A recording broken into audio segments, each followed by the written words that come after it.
Hello everyone. So in this tutorial, we are going to talk about variables in Java. So আমরা কেন variable declare করি? আমাদের যখন মেমোরিতে temporary একটা data save করতে হয় তখন আমরা আমাদের ভেরিয়েবল ডিক্লেয়ার করে থাকি। সো ভেরিয়েবল ডিক্লেয়ার করার জন্য ফার্স্ট অফ অল আমাদের যেটা করতে হবে, আমাদের একটা ডেটা টাইপ দিতে হবে। সো এখানে হচ্ছে আমি ইন্টিজার ডেটা টাইপ ইউজ করতেছি। সো ইন্টিজার ডেটা টাইপ কি? ইন্টিজার হচ্ছে একটা হোল নাম্বার যেখানে কোনো ডেসিমেল পয়েন্ট থাকতে পারবে না।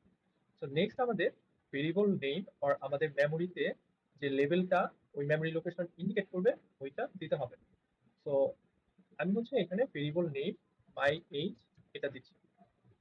সো নেক্সট আমাদের একটা অ্যাসাইনমেন্ট অপারেটর দিতে হবে। সো অ্যাসাইনমেন্ট অপারেটরটা হচ্ছে এখানে ইকুয়াল সাইন। সো এই ইকুয়াল সাইনটা আমাদের ভ্যালুটা, আমরা যে ভ্যালুটা দিব বা এইজটা দিব, এটা হচ্ছে মাই এইজ ভেরিয়েবলে সেভ করবে।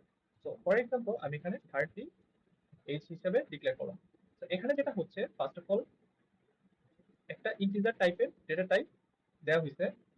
এই ইন্টিজার টাইপের ডেটা টাইপ এখানে মিন করতেছে যে আমাদের যে ভ্যালুটা আছে এটা হচ্ছে একটা হোল নাম্বার হওয়া লাগবে, আর এখানে কোনো ডেসিমেল পয়েন্টস থাকা যাবে না। দেন আমরা একটা ভেরিয়েবলের নেম দিচ্ছি। দেন আমাদের একটা অ্যাসাইনমেন্ট অপারেটর ইউজ করতে হবে যেটা আমাদের ভ্যালুটা ওই ভেরিয়েবলে সেভ করতেছে। দেন আমরা একটা জাস্ট আমাদের এজ বা ভ্যালু এখানে দিয়ে দিচ্ছি, এন্ড এই সেমিকোলনটা আমাদের মিন করে যে আমাদের এই লাইন এখানে এন্ড হইছে বা এন্ড পয়েন্টটা মিন করতেছে এখানে। সো আমরা চাইলে ভেরিয়েবল এভাবে ডিক্লেয়ার করতে পারি। দেয়ার ইজ অ্যানাদার ওয়ে, সেটা হচ্ছে আমরা একটা লাইনে জাস্ট ডেটা টাইপ এন্ড ভেরিয়েবলের নেমটা লিখব, এন্ড নেক্সট লাইনে আমরা হচ্ছে ওই ভেরিয়েবলে আমাদের ভ্যালুটা দিয়ে দেবো। তো এখানে আমরা কি করলাম, আমরা চাইলে এইভাবেও ডিক্লেয়ার করতে পারি, আবার এইভাবে দুইটা সেপারেট লাইনে ডিক্লেয়ার করে ফেলতে পারি। তো এখানে যেটা হয়েছে ফার্স্ট অফ অল আমরা ভেরিয়েবলের ডেটা টাইপটা বলে দিচ্ছি ইন্টিজার, এন্ড আমরা নেক্সট লাইনে গিয়ে ওই ভেরিয়েবলে আমরা একটা ভ্যালু অ্যাসাইন করে দিচ্ছি। তো এখানে জাস্ট দুই লাইনে হচ্ছে সেম কাজটাই, এন্ড এখানে আমরা এক লাইনে করে ফেলতে পারতেছি। তো আমরা নর্মালি এইভাবে করাটাই বেটার, এই জন্য আমরা এইভাবেই ভেরিয়েবল ডিক্লেয়ার করতে। সো নেক্সট হচ্ছে আমরা চাইলে আমাদের যে ভেরিয়েবলের ভ্যালুটা অ্যাসাইন করলাম এটা হচ্ছে আমরা আরেকটা সেপারেট ভেরিয়েবলে কপি করে ফেলতে পারি। সেটা কিভাবে? ফর এক্সাম্পল আমরা হচ্ছে মাই এজ এটা হচ্ছে একটা ভেরিয়েবল, আর এজ এটাতে নিতে চাচ্ছি। এটার জন্য কি করব, ফার্স্ট অফ অল আমরা যে ভেরিয়েবলে আমাদের প্রিভিয়াস ভেরিয়েবলের ভ্যালুটা কপি করে নিয়ে যেতে চাচ্ছি ওটা ডিক্লেয়ার করে ফেলবো। তো এখানে আমরা ইন্টিজার সেম ওয়েতে ডেটা টাইপ লিখে ফেলছি। দেন হচ্ছে আমরা একটা ভেরিয়েবলের নেম দিচ্ছি, নিউ ভেরিয়েবলের নেম, যেখানে আমরা আমাদের প্রিভিয়াস ভেরিয়েবলের ভ্যালুটা কপি করবো। দেন হচ্ছে আমরা এখানে যে ভেরিয়েবলের ভ্যালুটা কপি করতে চাচ্ছি, এখানে আমরা মাই এজ এটার ভ্যালুটা কপি করতে চাচ্ছি, এর জন্য আমরা এখানে এটা দিয়ে দিব। সো এখানে যেটা হচ্ছে যে আমাদের মাই এইজ এই ভেরিয়েবলের ভ্যালুটা আর আর এইজ এই ভেরিয়েবল চলে আসতেছে। তো এখন যদি আমরা দুইটা ভ্যালু প্রিন্ট করি বা ভেরিয়েবল প্রিন্ট করি আমরা এখানে, তো ফার্স্ট অফ অল আমরা যদি মাই এইজ প্রিন্ট করি তাহলে আমাদের আউটপুট আসবে 30, যেহেতু আমরা এখানে মাই এইজ এই ভেরিয়েবলে 30 ভ্যালুটা অ্যাসাইন করছি। এন্ড আমরা নেক্সট লাইনে যেহেতু মাই এজ এই ভ্যালুটাই, মাই এজে যে আমাদের ভ্যালুটা সেভ করা আছে ওই ভ্যালুটা আমরা এখানে পাস করতেছি হার এইচ এই ভেরিয়েবলে বা কপি করতেছি। এর জন্য আমাদের হার এইচ এই ভেরিয়েবলের ভ্যালুটা 30 আসবে। তো আমরা যদি কোডটা রান করি তাহলে আমাদের আউটপুট দুইটা ভেরিয়েবলের 30 আসবে।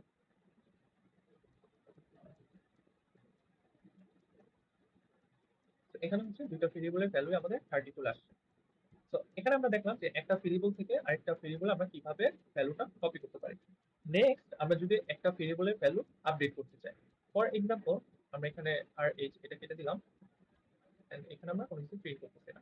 তো আমরা যদি এখন মাই এইজ এই ভেরিয়েবলের ভ্যালুটা আপডেট করতে চাই, কিভাবে করতে পারি? সো আপডেট করার জন্য আমরা এখানে মাই এইজ আমাদের ভেরিয়েবলের নেমটা লিখবো, দেন হচ্ছে আমরা এখানে আমরা যে আপডেটেড ভ্যালুটা চাচ্ছি ওটা লিখে দিব।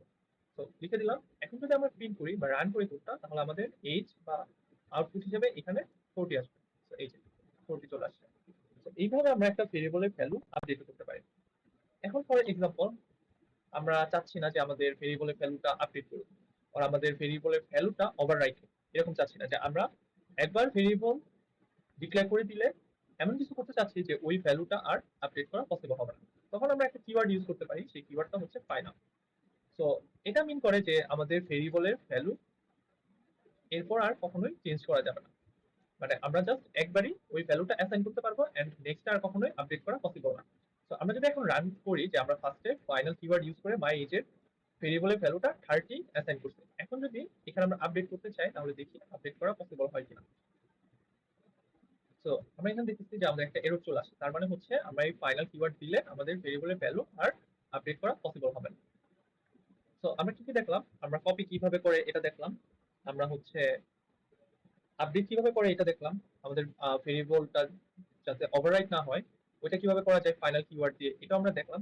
এখন যদি আমরা সেম লাইনে, আমরা সেপারেট লাইনে কিভাবে দুইটা ভেরিয়েবল ডিক্লেয়ার করতে হয় ওটাও দেখছি, বাট আমরা যদি সেম লাইনে মাল্টিপল ভেরিয়েবল ডিক্লেয়ার করতে চাই আমরা চাইলে ওইটাও পারবো। কিভাবে, কমা দিয়ে আমরা এটা করতে পারি। সো ইন্টিজার মাই ইজ, আমরা ধরে নিচ্ছি যে আমরা টেম্প নামে আরেকটা ভেরিয়েবল রাখতে চাই।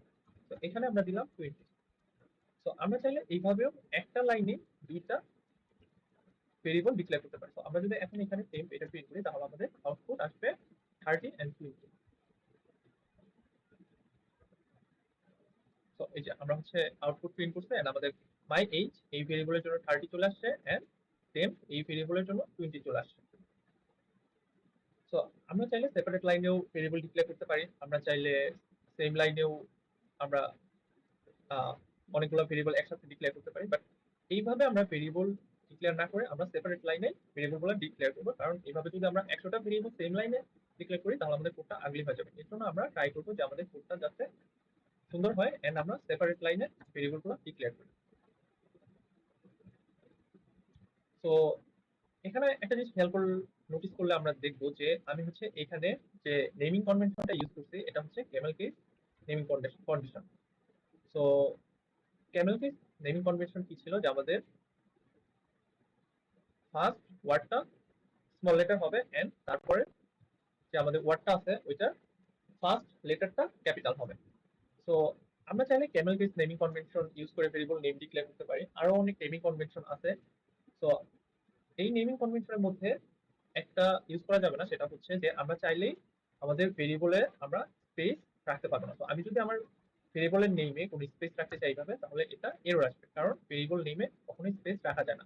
আমরা এখানে স্পেস না রেখে আমরা একটা হাইফেন রাখতে পারি, আর আমরা এখানে ডলার সাইন ইউজ করতে পারি, আর আমরা চাইলে আমাদের ভেরিয়েবলের নামের মাঝখানে নেমের মাঝখানে আমরা নাম্বারসও দিতে পারি। বাট এখানে একটা জিনিস নোটিসে রাখতে হবে, সেটা হচ্ছে আমাদের ভেরিয়েবল নেম কখনোই নাম্বার দিয়ে স্টার্ট হতে পারে না। আমরা যদি 1 দিয়ে ভেরিয়েবল নেম স্টার্ট করি বা কোনো নাম্বার দিয়ে স্টার্ট করি তাহলে আমাদের ভেরিয়েবলের নেমে ওটা এরর আসবে। সো আমরা নাম্বারস গুলো আমরা ভেরিয়েবলের মাঝখানে আর লাস্টে ইউজ করতে পারবো, বাট স্টার্টিং এ ইউজ করতে পারবো না। So that's all.